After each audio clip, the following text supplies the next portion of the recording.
नमस्कार दोस्तों, कहानी कथा में आपका स्वागत है। तो कहानी शुरू करते हैं। राशि, तुम्हें नहीं लगता ये नीति इतना मायके आती रहती है और मम्मी जी हमें तो मायके कभी जाने नहीं देती? जेठानी रीति ने राशि से कहा। हाँ भाभी, सही कह रही हो आप। नीति को तो हम मना नहीं कर सकते, आखिर इस घर की एकलौती बेटी जो है। ऊपर से मम्मी पापा के साथ ये दोनों भाई भी बहन के ऐतराज पलक फावड़े बिछाए रहते हैं। राशि ने कहा, इस बार हम भी अपने मायके चलें क्या?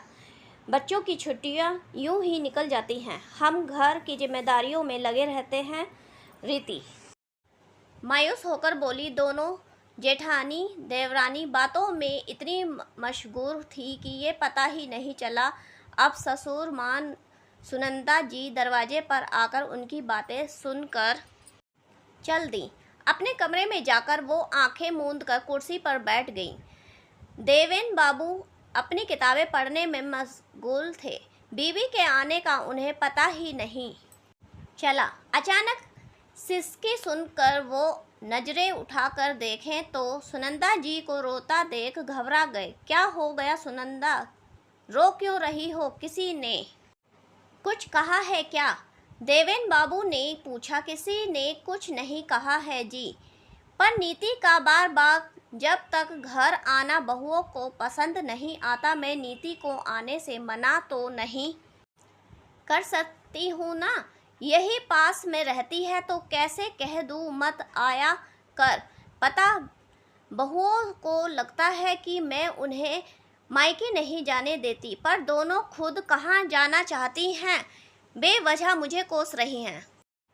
अपने पति और बच्चों की वजह से जा नहीं पाती हैं और नाम सास का लगा रही। सुनंदा जी उदास होकर बोली। देखो सुनंदा, जब भी कोई बात हो और तुम्हें लगे ये गलत है, वहीं पर बोल दो। पर अभी वे दोनों तुमसे सामने से तो कुछ नहीं कह रही हैं। अब क्या बात हुई है नहीं पता, बस तुम सुनकर उस पर प्रतिक्रिया दे रही हो। रिश्तों के बीच कई बार छोटी छोटी बातें बड़ा रूप ले लेती हैं। हमें रिश्तों की डोर टूटने नहीं देना है, हमें सबको साथ लेकर चलना है। दोनों बेटा बहू और बेटी दामाद हमारे ही हैं, उनके बीच कोई भी मतभेद होने से रिश्ते बिगड़ सकते हैं। हम तो उनके बड़े हैं। ये सब छोटी छोटी बातों को लेकर चलोगी तो दुखी ही रहोगी। अब ये पता नहीं दोनों ऐसी बातें क्यों कर रही थी। जब तुम्हारे सामने बात हो तो पूछ लेना, तब चुप मत रहना, देवेन जी ने समझाते हुए कहा। सुनंदा जी हाँ में सिर हिलाते हुए उठकर बाहर चल दी। लगभग सप्ताह भर बाद फिर नीति अपने मायके पहुंची। अक्सर बच्चे स्कूल चले जाते, पति ऑफिस रहते तो वो वहां आ जाया करती। आज जब आई, दोनों भाभियां रसोई में लगी पड़ी थी। नीति आते ही बोली, भाभी मम्मी पापा चाय बनाने बोल रहे, आप लोग भी पियोगी? आप बना रही हैं तो ज़रूर पी लेंगे, रीति ने कहा और दोनों एक दूसरे को देखकर हंस दी। नीति के चाय लेकर जाते ही दोनों फिर नीति को लेकर बातें करने लगी। तभी सुनंदा जी रसोई में आकर कुछ नमकीन खोजने के क्रम में दोनों बहुओं की बात सुनकर बोली। रति और राशि, तुम्हें नीति के यहाँ आने से आपत्ति क्यों होती है ये तो मैं नहीं जानती, पर एक बात बता दूं, जब तक दोनों में से पहले नीति का विवाह करने की बात चल रही थी तो उसके पापा बहुत रोते थे। कहते थे बेटी विदा होकर चली जाएगी, फिर ना जाने कब मिलने आएगी। तब नीति कहती थी, मत करो शादी, मुझे भी आप लोगों को छोड़कर कहीं नहीं जाना है। फिर जब यहाँ पुनीत के परिवार के बारे में पता चला तो देवेन जी खुश होकर जल्दी रिश्ता तय कर दिए, ये सोचकर कि बेटी यही पास में रहेगी तो मिलने आती रहेगी। बस तब से नीति हमसे मिलने आने लगी।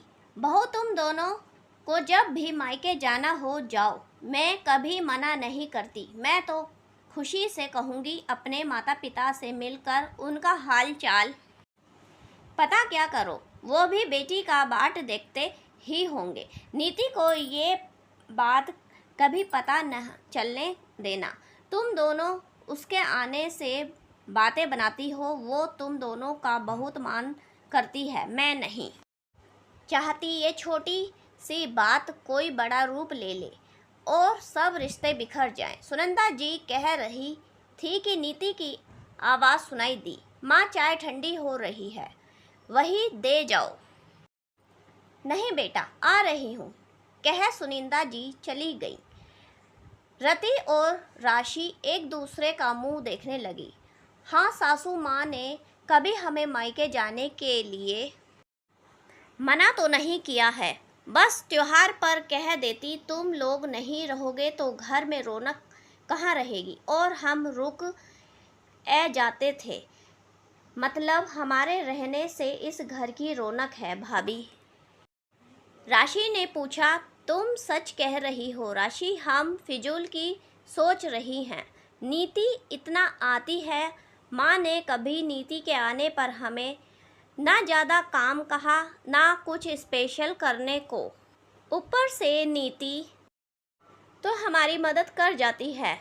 मैं भी ना ये पड़ोसी गरिमा की बातों में आकर ये सवाल कर बैठी, रति ने कहा। रति और राशि अब नीति के आने पर कुछ नहीं कहती। अब दोनों एक एक कर अपने मायके जाने लगी, अपने माता पिता का हाल चाल जानने, उनके साथ भी थोड़ा वक्त बिताने। शादी के बाद जिम्मेदारी तो आ जाती है, पर मायके का मोह भंग नहीं हो सकता। हम खुद को इतना व्यस्त कर लेते हैं कि उनके प्रति अपने कर्तव्य भूल जाते हैं, जिन्होंने जन्म दिया है। दोस्तों, सुनंदा जी ने सही समय पर अपने घर के रिश्ते की डोर को टूटने से बचा लिया, साथ ही साथ बहुओं के दिल में अपने माता पिता के लिए कर्तव्य का बोध भी करा दिया। दोस्तों, हमारी कहानी कैसी लगी कमेंट करके बताएं। धन्यवाद।